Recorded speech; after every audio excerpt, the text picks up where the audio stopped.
mutton আনিছে ভিনদই mutton আৰু এই কি গাজৰ টিহা বিলাহী এইটো কি চালাড খাব আনছা নেকি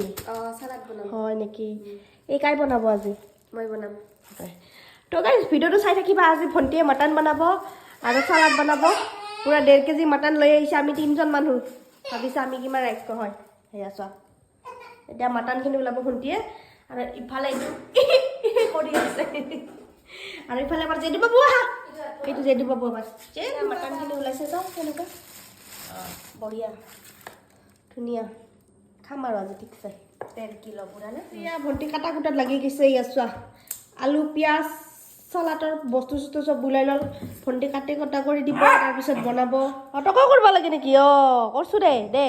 গুছ তোমাকো কৰিব লাগে কৰছোঁ দে চাই চা ইফালে কাটা হ'ল কি আৰু এতিয়া তিহা কাটি আছে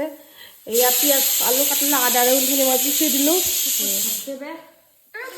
এয়া এতিয়া আলু ফ্ৰাই কৰি আছে মাংস দিবা কাৰণতে ভণ্টিয়ে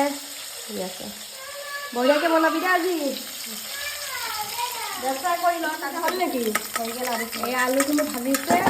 গাইজ কৰাইটো দেখা নাই একো নক'ব দেই এইটো কৰাইছে আমি ঠাণ্ডা দিনত চৌকাত বনাওঁ সেইকাৰণে এনেকৈ ভণ্টিয়ে তেজপাত দিলাক তেলত আজি একেবাৰে ভণ্টিয়ে মজাকৈ বনাব ভাবিছোঁ এতিয়া লাৰি দিছে ভণ্টিয়ে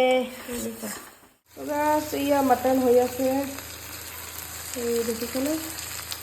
যোৱান এয়া মাংস ফ্ৰাই কৰা হ'ল আৰু এতিয়া পানী ঢালি দিব